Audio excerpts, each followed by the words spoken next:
that was harder than going plant-based? For me, I want to talk about that in a second. But first, I want to remind you about my masterclass that's happening Monday, November 25th at 6:30 p.m. Eastern Standard Time. And I also want to ask you all to subscribe to this channel and support me. I'm on my way to 1,000 subscribers, but I need your help to do it. And to those of you who have subscribed and who have been listening, thank you. So now, I want to get right to the topic. The number one thing that was hardest for me, harder than actually going whole food plant-based really overnight, was movement. What, Carmel? You're so into fitness. I am. Fitness is my jam, and it has been for so long. Fitness has been my go-to, and I love it. But pre-pandemic, I also had a job that required me to be on my feet at least 5 hours out of the day. So I was on my feet constantly. It was movement. I was up and down halls. I was walking to my car, walking back, walking to different agencies, taking the car, driving places. I was constantly on my feet for most of the day. I would say at least 5 to 7 hours out of my 8 to 10 business hours, whatever the numbers were. The majority of my day was spent on my feet. Now, fast forward post-pandemic, about 11 months, a year after the pandemic, I end up at the doctor's office, and the doctor's like, "You're pre-diabetic." And I didn't make the connection at the time because my diet was pretty much the same. I was consuming protein bars. I was consuming a ton of sugar all of the time. I was eating ultra processed snack foods. And although I kind of watched what I ate, I just didn't know the proper way to eat.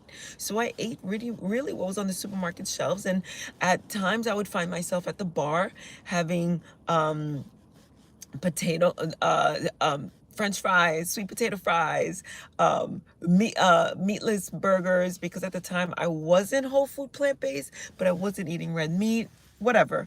I digress. But I was eating shit. I was eating shit, and I know that I was. The only thing I cared about was my intake of protein and whatever was low calories, except on the nights that I was drinking and consuming French fries, right? But I say all that to say my diet really did not change. So why all of a sudden am I coming up with as a pre-diabetic? And it was the movement factor. Now, certain people, many people believe that if I get my 1 hour workout in the morning or during lunch or at the end of my day, I'm good. And I can sit at the desk all day long and I'm okay because I had my workout, my 1 hour workout scheduled in. I'm really good. Where that's not necessarily the case, because even if I've worked out in the morning and I gave my bestest, right? I did the most, and I walked out fatigue and woo, I had a great workout session.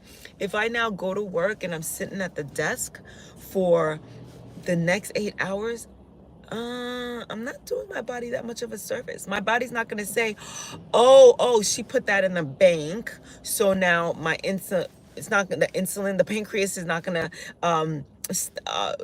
steady the insulin because of it. No, the body will still work regularly despite that. You might have had some muscle gains in the gym, which was what I was getting, but as far as insulin, as far as the uptake of sugar into my body, as far as I already said insulin, as far as all that sugar being stored in the cells or in the liver or in my organs as fat, that still is doing what it does despite my workout in the morning, despite the workout that awaits me at the end of the day. It's the consistent movement throughout the course of the day that keeps our insulin levels low. It's the consistent movement throughout the course of the day that allows the sugar to enter our cells efficiently so it can provide our body with the energy that it needs to continue moving. It's those movements during the course of the day. Carmel, what does that movement look like? What do I do? I'm sitting at a desk. How do I incorporate it? Well, I use tricks because that was the hardest thing for me. The hardest for me now that I'm sitting behind a desk, because all the work that I used to do, get up and do, all the movement I used to do pre-pandemic was now shifted online. All the things I can access, I used to access in person, now shifted online. And I no longer had to do the footwork to get it done. Now I just have to hit enter, type an email, hit enter, fill out a form online, hit enter. So I'm not using my muscles the same way that I was. So that was hard for me. So I had to make intentional effort to get up every few minutes. I used my devices, my Apple Watch at the time, or my Fitbit, which would remind you, hey, listen, you haven't moved in about 50 minutes. And so I would be like, oh, okay. And I would actually use that feature to get me up and moving.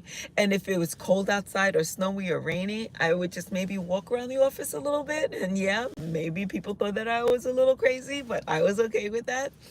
Um, but in nicer weather, nicer temperatures, I would literally just go outside, go around the block, or take a walk to the local park and come right back, spend about 20 minutes out and just enjoying the temperature, enjoying the weather, enjoying my scenery, enjoying the neighborhood, learning the neighborhood in a different way.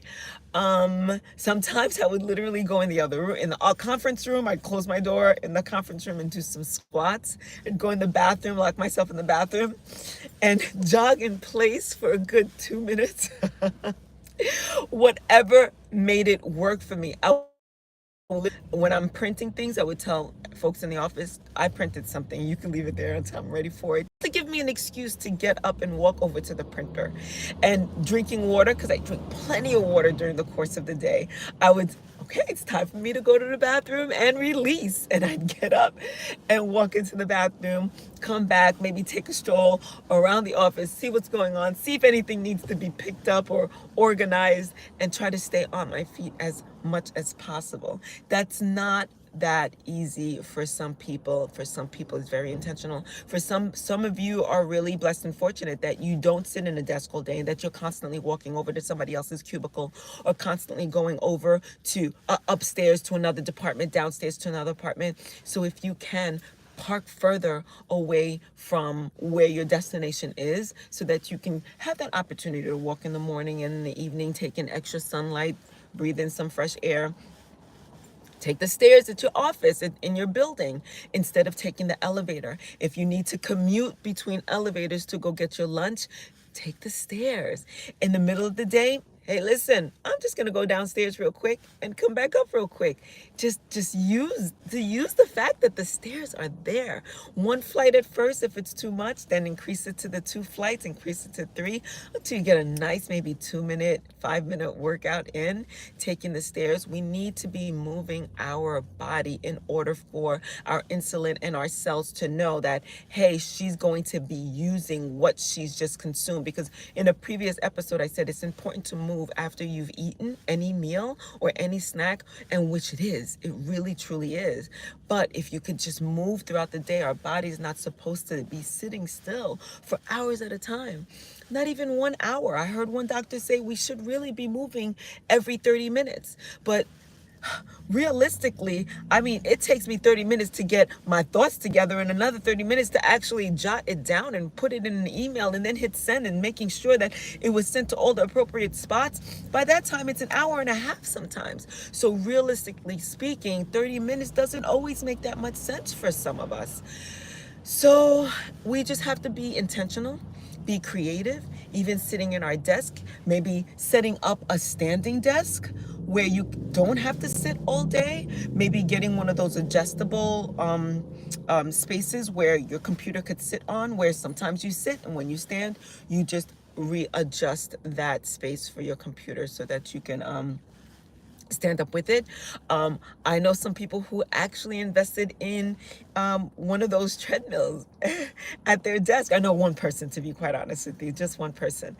Um, I'm just trying to think of other creative ways, but based on your space, based on what you have available to you.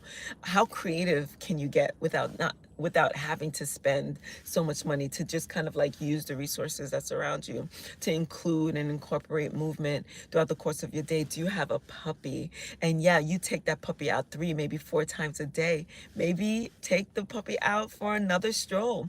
Your puppy's never gonna say, nope, that's enough, I'm tired, I don't want to go out. Most dogs are so enthusiastic when it's time to go out for their walk because they want to be in nature. We are beings that it is our divine right. We were born to be outdoors in nature. We are part of nature. So that was one of the things, that was the main thing was hardest for me, and still remains a challenge because I still have to put in a lot of intentional effort to go out and move throughout the course of the day. But I make that intention and I make it happen, and I don't always do it as much as I would like. Sometimes I'm like, oh my God, I'm supposed to go out on this walk right now, but this email really needs to go through. Or I'm supposed to go out on this walk right now, but I have a meeting starting in 20 minutes that I really need to prepare for. But being intentional about it, keeping it in the forefront of your mind, and understanding how important it actually is for you to stay moving throughout the course of your day, despite how long and how intense your workout will be. It's just something that we just need to keep in mind. So that's my spiel for today. Don't forget to register for my masterclass called Savvy and Sugar Free, which is my 5 steps on how I actually reversed my pre-diabetes diagnosis and finally kicked my sugar cravings. All right, so ciao ciao, see you next time. Let me stop this.